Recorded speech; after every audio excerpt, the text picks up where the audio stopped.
Attila Mong, Hungarian journalist, and I think your career, your story as a journalist, the last couple of years sort of mirrors is a picture of the problems of what's happening in Hungary today, especially in the field of area of media. Could you tell us a little bit about? Let's start in 2010, which a couple of months after Fidesz and Viktor Orban won and came into power. Yes, so at that time I was the main presenter of the Hungarian public radio's morning show, and that was after I've done all the election coverage and all the election debates for the 2010 elections for the Hungarian public radio. Before that, of course, I have a long career of both radio, print and online journalism as well, but in 2010 I was hired by the management of the National Public Radio to take over the morning show and do the election coverage for this very important 2010 elections. So I started working in January, and by December I was out basically of the Hungarian National Radio. During that time the government changed the media landscape surrounding the public radio, and they approved a very controversial, to say the least, media legislation in December 2010. And on the day of the approval of the legislation, so that was after the law was approved, with my editor of the morning show, we decided to include 1 minute of silence as a musical element in the show to somehow symbolize that as public service journalists we cannot add opinion or comment, but 1 minute of silence is like a strong statement that something important happened. So before the 1 minute of silence I told the listeners that now, since the media legislation was approved and we are not allowed to add any commentary or opinion to what happened, we still think that it's an important moment to somehow think what happens. And now we include 1 minute of silence, and then we continue the news coverage and debates and discussions about the media legislation. Yeah. And this was, of course, taken as a political protest from the government. Yeah, even of course it was very controversial, I know, from an ethical point of view as well. It was not in the news, so the news coverage was 6 o'clock to 6:15, and there was this magazine style program which included discussions and interviews, so that was not strictly speaking in the news program. But yes, the management of the radio banned both of us the day which happened from the airwaves, and they started a legal investigation and a legal procedure against us. We were accused of negligence and unprofessionalism, which they couldn't prove. So finally they dropped the legal case, but we couldn't keep our job. So a couple of months later we were both out. And what were the sort of what were the things in the new media legislation that you were? Well, at the time, which was really controversial, and we can speak about it later, how much it really affected the media landscape, and this was why it was criticized all over Europe, is that it introduced unnecessary regulations for the media, and namely the online media, which was, of course, Hungary is a there is a rule of law, or there was, let's say. So there are a lot of laws regulating media. There is the civil code for defamation and libel, or penal code for defamation and libel. There are civil code for correction. So even the online media was regulated very heavily. There are very strong privacy regulations in Hungary. But the argument of the government was that they have to introduce new regulations for the online, because the online is just unregulated. It's an unregulated territory, so they have to bring online to the same requirements as radio and TV.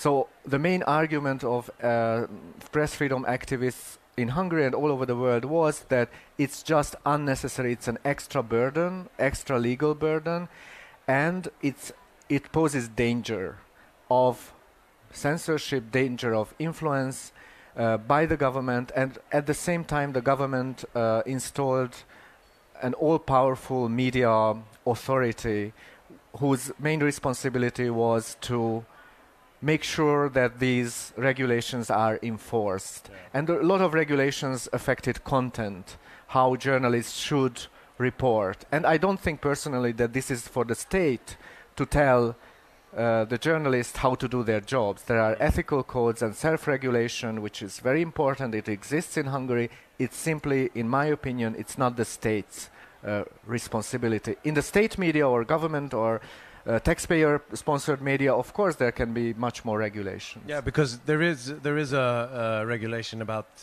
reporting. I mean, it should be balanced, but that's always tricky. What is balanced reporting? So the balanced reporting was criticized, and from our part, it was criticized that it's just not defined what is balanced reporting. So make it this term part of the legislation.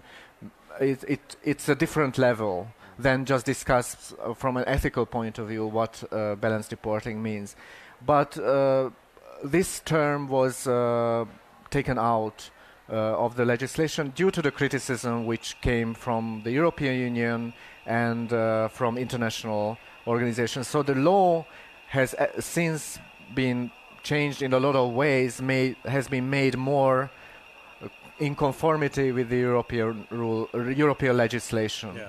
And you've been a number of times in the European Parliament talking about this. Yeah, so due to the influence of international press freedom activists and local press freedom activists and the pressure of the European Union, it was instrumental that the legislation was modified, although I think it's still like a very, very bad legislation.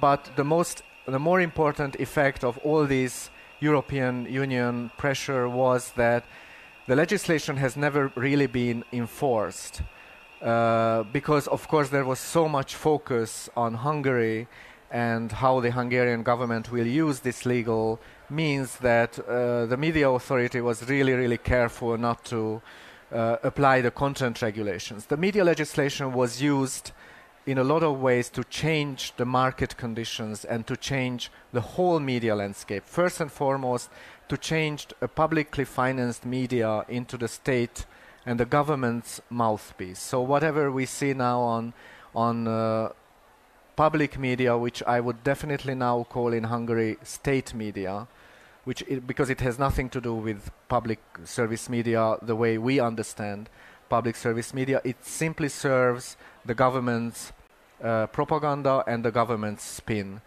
There is no reporting, practically no reporting on alternative narratives. A lot of topics are just treated as taboo, so they don't report in the public media. The refugee crisis is, I think, the best example. Yeah, I've been watching a couple of times. I speak Hungarian too, and I've been watching a couple of times online on the state TV news hour. And for the last month or so, at least 30, sometimes 40 minutes of the whole hour is only about the refugee crisis. And could you tell us a little bit about what rhetoric they're using and how? Yeah, so already the fact that they started focusing on this topic well before the hundreds of thousands of refugees came to the country. So this whole campaign was started after the Charlie Hebdo attack. So the Prime Minister started his anti-immigration drive and building his whole policy around the anti-immigration topic. It started after the Charlie Hebdo attack. And we can track that the state media followed very, very closely. So once the Prime Minister announced the measures protecting Hungary from the refugees, the public service or state media followed very closely. So what happens is that the topic is treated as really, really important and was treated even before the crisis, they almost never use the word refugee, even for people who come from war zones and fleeing conflict zones like Syrians. They use the term migrant, and most often the Hungarian version of migrant, which is migráns. And for a lot of Hungarians, this foreign-sounding word doesn't mean anything, and it's a threat. So they don't know what it is. They are just simply afraid of these migráns or migrants coming into the country. And it serves very well the Prime Minister's political goal to creating a kind of a atmosphere of threat in which the government can show itself as the protector, the institution which protects Hungarian from these outside sources. So they almost never used the word refugee. There was a leaked memo just a couple of weeks ago which showed that there is an instruction for the editors of the state media not to show pictures and images of refugee children. There was no argument why, but we can suspect that they were afraid that showing refugee kids will create more empathy towards this group of people.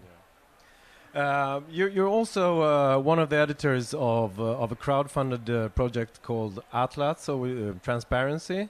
Could you tell us a little about that, and also about the government's Fidesz response to it? Yeah. So the site was. We don't have time. Okay. So. Okay. So the site is an investigative journalism outlet founded 3 years ago by a couple of investigative journalists like me.